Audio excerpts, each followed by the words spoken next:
Jadi agenda kami hari ini, saya sebagai kuasa hukum Om Gideon Tengker datang bersama dengan adik Iwang sebagai saksi. Jadi kunci dari kasus ini harus didengar kesaksian dari orang yang benar-benar tahu saat itu berada di lokasi, dan pada malam hari itu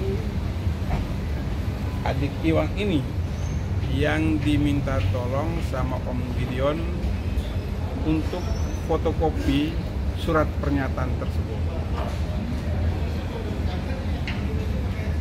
Nah, mungkin ada apa aja sih Bang tadi di dalam? Jadi kurang lebih 13 pertanyaan dari penyidik sudah dijawab semua oleh Saudara Iwang ini. Bang sendiri Bang yang ada yang disampaikan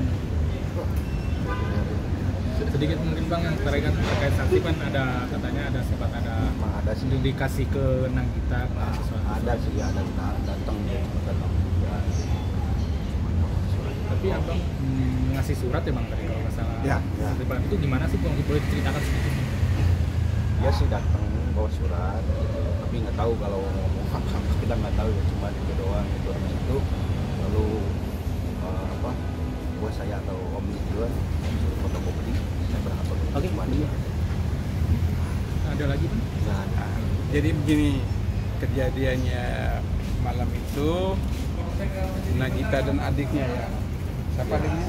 Masa Nagita dan Marsha datang ke Om membawa surat pernyataan tersebut. Mari Mbak, minta surat itu. Surat itu Mbak.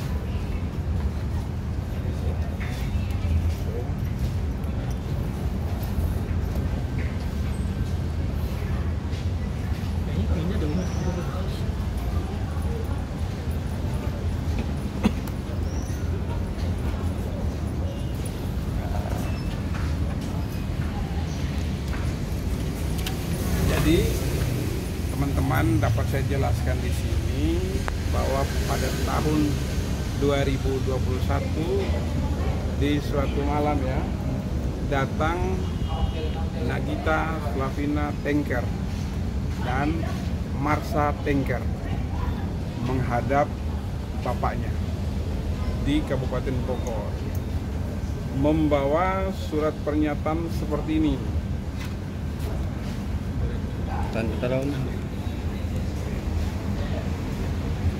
Tahan Om.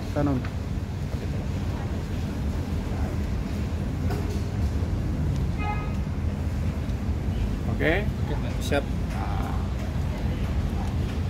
setelah itu mereka meminta Om Gideon untuk menandatangani ini, untuk tanda tangan di sini.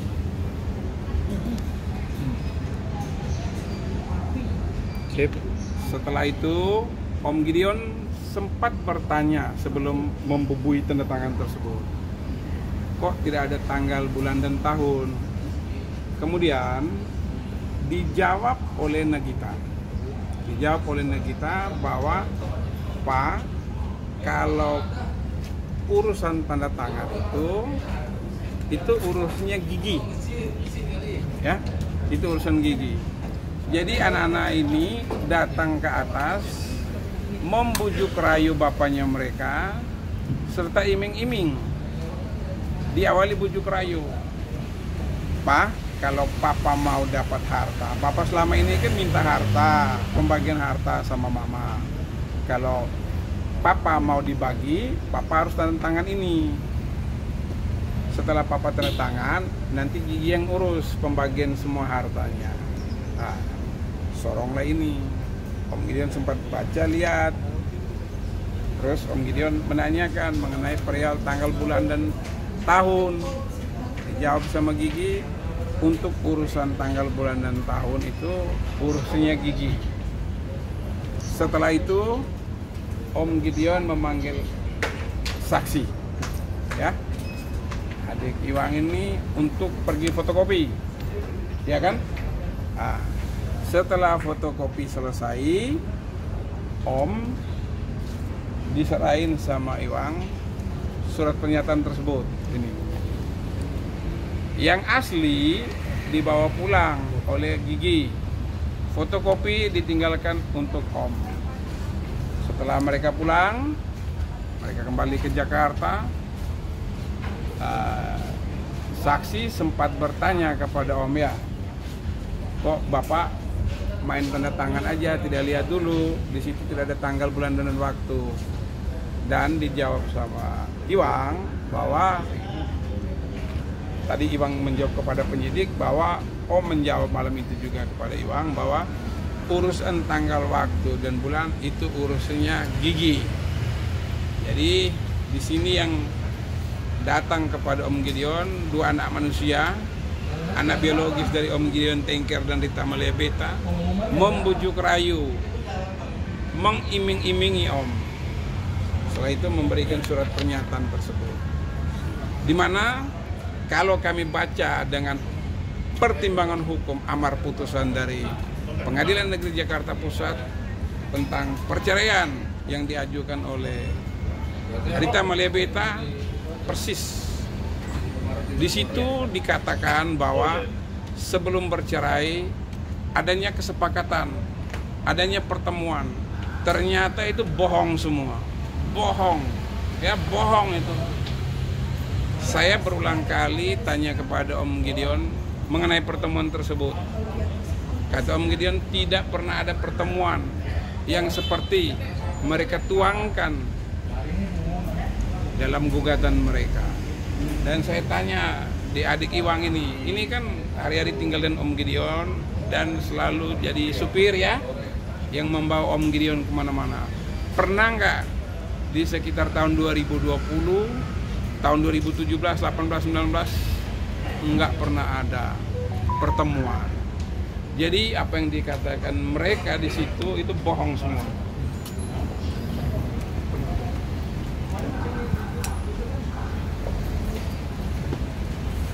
Nah ini putusan cerai dari Pengadilan Negeri Jakarta Pusat. Ya, udah ya? Nah, ini yang digunakan nomor 419 PDTG 2017.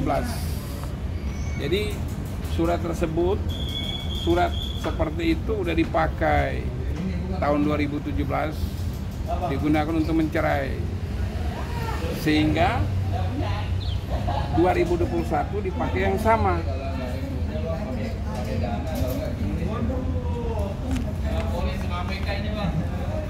Nah, ini tidak bisa terbantahkan, siapapun ahli hukum nggak bisa terbantahkan tentang pertimbangan hukum, ya.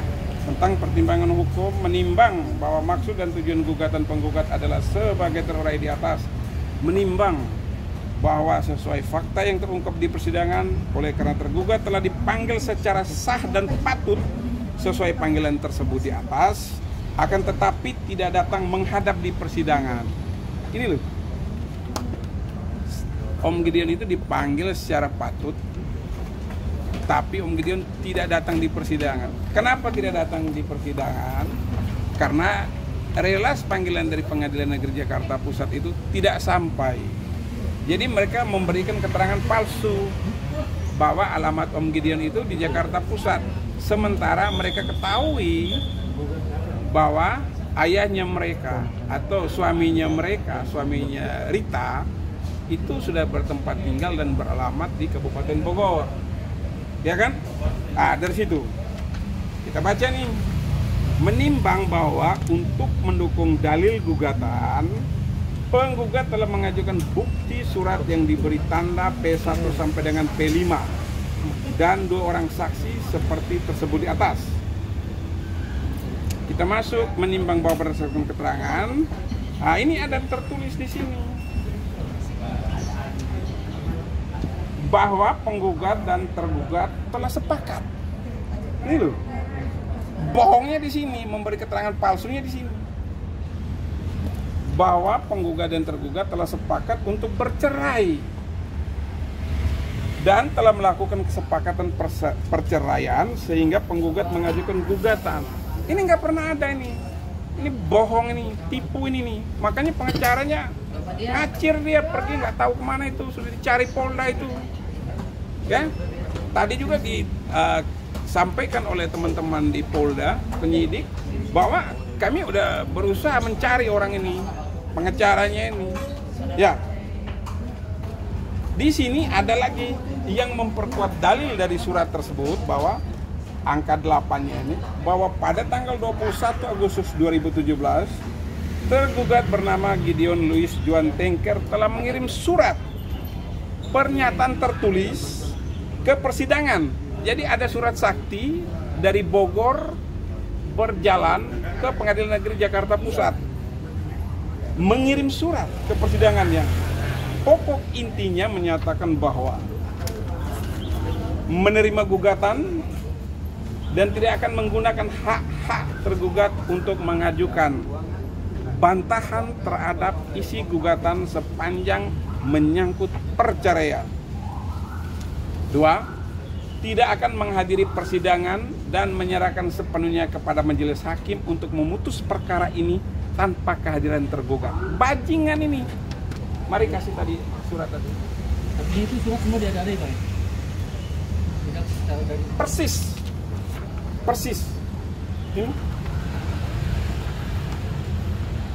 Berarti ambil dari ini 21 Agustus 2017. Ya kan? Menyetujui. Padahal yang benarnya Om Gideon tidak pernah, Bang. Tidak pernah ada pertemuan, tidak ada kesepakatan. Tidak pernah kasih kirim surat itu berarti? Tidak pernah tahu. Jadi saya harap penyidik-penyidik Polda Metro Jaya, karena Barometer Indonesia Metro Jaya, untuk segera menetapkan tersangka, gelar perkara menetapkan tersangka. Kalau pengacaranya nggak pernah hadir, Polda Metro Jaya punya alat-alat yang cukup canggih. Bisa lihat dari HP keberadaan dia. Sesama Jakarta pengacara tinggal minta di organisasi, dapatlah alamat rumah, semua nomor telepon. Dari 24 Januari, hari ini September. Kalau kasus-kasus lain secepat kilat untuk mengungkap, kenapa kasus ini belum? Ini pertanyaan cukup serius. Dan pesan Om Gideon ke Om terkait lamanya kasus ini, Bang. Ya, pada intisarinya dari teman-teman tadi di dalam saya sempat menanyakan bahwa penyidik sudah berusaha untuk mendatangi pengacara dari Rita Amalia Beta, namun udah berpindah kantornya. Mau pindah kemana aja kan mudah untuk dicerna, mudah untuk dicari tahu, ya kan? Gampang kok. Dan tinggal lihat aja di HP nih, bergeraknya kemana. Alat-alat ada di sini, tahu saya. Ya kan tinggal lihat. Kemana dia nih? Stopnya di mana nih? Oh ini ada gerak nih. Artinya Om Gideon sendiri tidak pernah tahu tentang gugatan cerai itu, Bang? Nggak pernah tahu. Di sini dibilang angka 7, angka 8 tadi kan, bahwa penggugat dan tergugat telah sepakat. Sepakat sama siapa? Sepakat di mana? Adanya kesepakatan pasti ada pertemuan, didahului pertemuan. Bicara dulu pokok-pokoknya apa, ya kan? Bahwa pada tanggal 21 Agustus 2017 tergugat bernama Gideon Louis Juan Tengker telah mengirim surat. Makanya di lalu saya bilang ada surat sakti yang berjalan sendiri dari Bogor menuju PN Jakarta Pusat. Ini suatu kejahatan ini. Siapa yang membuat surat ini? Pengacaranya Rita kah? Atau siapa? Harus dibuktikan, Bang. Harus. Dan ini PR buat teman-teman Polda Metro Jaya. Mudah peristiwa ini. Tangkap aja itu yang lari-lari sekarang itu. Ambil dia. Ngaku, kamu pengacara jaksa hakim, pengacara jaksa Polri, hakim, kita sesama penegak hukum. Kenapa kamu lari-lari selama ini? Siapa yang suruh kamu lari? Panggil juga itu yang suruh-suruh lari itu kalau ada. Terbukti, tahan itu. Turut serta. Siapa? Nggak ngaku, buka HP-nya, lihat siapa yang sering teleponin dia, interaksi apa, kepentingannya apa perintahnya dia, apa petunjuk dia. Panggil semua pihak-pihak ini. Oke. Siap. Oke. Thank you, Bang. Jadi jangan lupa untuk subscribe Cumi Cumi. Ditekan ya tombol lonceng merahnya.